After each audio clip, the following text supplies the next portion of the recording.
Good morning. मैं वंदना मौर्य आज अपनी एक नई वीडियो के साथ आपके अपने channel defence knowledge with me पे आप सभी का स्वागत करती हूँ। आज हम पढ़ेंगे बीएससी सेकेंड ईयर का प्रैक्टिकल नंबर फर्स्ट जो है राइफल प्लाटून का संगठन और उसके कुछ मुख्य हथियारों के बारे में भी हम पढ़ेंगे। तो सबसे पहले हमें ये पता होना चाहिए कि राइफल प्लाटून होता क्या है। तो राइफल प्लाटून जो होता है या फिर जो प्लाटून होता है वो बटालियन की सबसे छोटी उप इकाई होती है, लड़ने वाली उप इकाई होती है जो स्वतंत्र होती है। कहीं भी वो क्या कर सकती है, किसी भी यौगिक कार्य में या फिर कहीं पे उसको फायर गति द्वारा आक्रमण करना, इन सब कामों के लिए वो स्वतंत्र रहती है, वो लड़ सकती है। अब प्लाटून का संगठन देख लेते हैं। तो प्लाटून का संगठन कुछ इस प्रकार होता है कि प्रत्येक राइफल प्लाटून में एक प्लाटून हेडक्वार्टर होता है और 3 सेक्शन होते हैं। वो तीनों सेक्शन में हर एक सेक्शन में 10-10 सैनिक होते हैं। हेडक्वार्टर था, उस प्लाटून हेडक्वार्टर में 7 सैनिक होते हैं। वो 7 सैनिक कुछ इस प्रकार होते हैं, जिसमें पहला जो होता है वो प्लाटून कमांडर होता है, जिसका पद होता है सूबेदार का, जिसको या फिर जेसीओ भी कह सकते हैं हम, वो एक होता है। दूसरा हमारा होता है प्लाटून उप कमांडर, जिसका पद होता है नायक सूबेदार या फिर जेसीओ भी बोल सकते हैं हम, ये भी एक ही होता है। उसके बाद तीसरा हमारा होता है 2 इंच मार्टर डिटैचमेंट। इसमें 2 सैनिक होते हैं, जिसमें से हमारा पहला क्या है, पहला वाला जो सैनिक होता है 2 इंच मार्टर डिटैचमेंट में पहले वाले सैनिक का पद होता है हवलदार का और दूसरे वाले सैनिक का पद होता है हमारा सैनिक का, सिपाही का। उसके बाद हमारा चौथा है रॉकेट लॉन्चर डिटैचमेंट। इसमें भी 2 सैनिक होते हैं, जिसमें से जो रॉकेट लॉन्चर नंबर 1 होता है उसका पद किस चीज़ का होता है, नायक का, और जो दूसरा वाला होता है रॉकेट लॉन्चर नंबर 2 उसका पद होता है सिपाही का।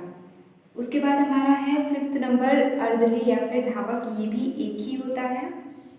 और इस तरह से प्लाटून हेडक्वार्टर की संख्या कितनी हुई, 7 होती है। और अगर हम पूरे राइफल प्लाटून की बात करें तो उस पूरे राइफल प्लाटून में सैनिकों की संख्या कितनी होती है, 30। तो वो तीनों सेक्शन में हो गए। और ये जो हमारा हेडक्वार्टर था प्लाटून हेडक्वार्टर, इसमें 7 सैनिक होते हैं। तो इस तरह से जो टोटल सैनिक होते हैं वो हमारे कितने हो गए, 37 सैनिक हो गए। उसके बाद हम देख लेते हैं कि प्लाटून के कुछ मुख्य ग्रुप भी होते हैं, जिसमें से पहला ग्रुप होता है, 3 ग्रुप होते हैं। हमारा रैकी ग्रुप। रैकी ग्रुप का काम क्या होता है कि आगे आगे चल के स्थिति का अनुमान लगाता है कि कहाँ कैसे क्या हो रहा है और युद्ध को बहुत ही सुचारू रूप से बहुत सही तरीके से क्या करता है, संचालन युद्ध का करता है। ये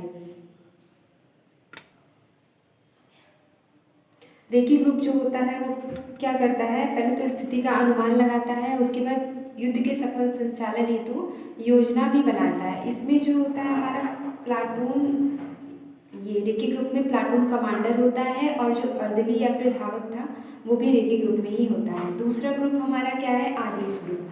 अब आदेश ग्रुप क्या होता है, प्लाटून का वह ग्रुप जिसमें क्या होता है, प्लाटून कमांडर क्या करता है, एक युद्ध के लिए जो युद्ध के हेतु योजना बनाकर मौखिक रूप से आदेश देता है और वही फिर हमारा आदेश ग्रुप कहलाता है। इसमें कौन होता है, तीनों सेक्शन के कमांडर होते हैं और 2 इंच मार्टर के जो कमांडर होते हैं वो होते हैं। कौन कौन होता है, एक तीनों सेक्शन के कमांडर होते हैं और 2 इंच मार्टर के जो कमांडर होते हैं वो भी होते हैं। तीसरा हमारा ग्रुप है जो लड़ाकू ग्रुप है।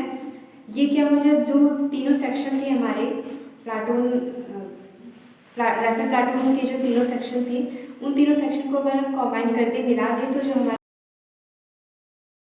ग्रुप। अब हम पढ़ते हैं जो इसके प्लाटून के कुछ मुख्य हथियार थे उनके बारे में हम पढ़ते हैं। तो सबसे पहले हमारा है 2 इंच मार्टर 50.8 मिलीमीटर का, और ये संख्या में एक ही होता है। और ये इसका संचालन कौन करता है, तो इसके संचालन हेतु जो प्लाटून हेडक्वार्टर में 2 सैनिकों का एक डिटैचमेंट होता है वो इसका संचालन करते हैं। और इसके बारे में थोड़ा जान लेते हैं।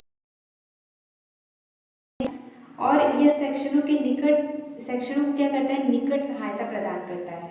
इसलिए इसे क्या कहते हैं, प्लाटून कमांडर का तोपखाना भी कहते हैं। किसको प्लाटून कमांडर का तोपखाना कहते हैं, 8 मिलीमीटर का, इसको हम तोपखाना बोलते हैं प्लाटून का। अब इसके चलाने के लिए जो प्लाटून हेडक्वार्टर में 2 सैनिकों का एक डिटैचमेंट होता है वो इसका यूज़ करते हैं, ये हमने देख लिया।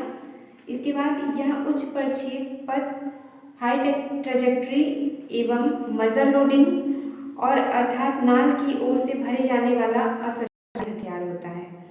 इसकी नाल का व्यास जो होता है 50.8 मिलीमीटर होता है, ये तो हम जान ही चुके हैं। और इसकी कारगर मार की जो दूरी होती है वो 200 मीटर होती है, लेकिन क्या है ये 525 मीटर तक भी क्या करता है, जा सकता है, फायर कर सकता है। ये आड़ के पीछे जो छुपे होते हैं दुश्मन, उन पे भी क्या करता है, फायर आसानी से कर सकता है। इसके द्वारा HE ग्रेनेड जो होता है और स्मोक ग्रेनेड होता है और रोशनी देने वाले जो ग्रेनेड होते हैं, इन तीनों ग्रेनेड का हम क्या कर सकते हैं, फायर कर सकते हैं, ये 2 इंच मार्टर की हेल्प से। लॉन्चर ये होता है हमारा 8 मिलीमीटर का और ये भी संख्या में एक ही होता है। इसको चलाने के लिए जो प्लाटून हेडक्वार्टर में एक डिटैचमेंट होता है, जिसमें एक डिटैचमेंट में 2 सैनिक होते हैं, वो इसका संचालन करते हैं। अब इसके बारे में भी कुछ जान लेते हैं। ये भी प्लाटून का मुख्य हथियार होता है। दूसरा मुख्य हथियार होता है, इसे बजुका भी कहा जाता है। और इसे चलाने के लिए प्लाटून हेडक्वार्टर में सैनिकों का एक डिटैचमेंट होता है। इसका प्रयोग जो होता है दुश्मनों के स्थिर और जो गतिशील टैंक होते हैं उनको नष्ट करने के लिए इसका प्रयोग किया जाता है। किसका, रॉकेट लॉन्चर का प्रयोग। उसके बाद इसका और भी प्रयोग किया जाता है। क्यों, इसके अलावा जो रॉकेट लॉन्चर होता है वो बंकर जो होते हैं, बंकरों कवचित जो मोटर गाड़ियाँ होती हैं और जो खुफिया तहखाने होते हैं, इन सबको नष्ट करने के लिए भी हम रॉकेट लॉन्चर का यूज़ करते हैं। तीसरा हमारा है स्टेन गन या फिर कार्बाइन। ये जो स्टेन गन या फिर कार्बाइन होती है वो संख्या में 6 होती है और ये 6 कैसे कैसे होती है, प्लाटून कमांडर के पास एक होती है, 2 इंच मार्टर नंबर 1 जो सैनिक होता है उसके पास एक होती है और तीनों सेक्शन में, हर सेक्शन में एक सेक्शन में, पहले सेक्शन में 2 होती है, दूसरे सेक्शन में भी 2 होती है और तीसरे सेक्शन में भी 2 होती है। इस तरह से ये कुल संख्या में कितनी होती है, 8 होती है। अब हमारा 4th नंबर है राइफल संगीन सहित।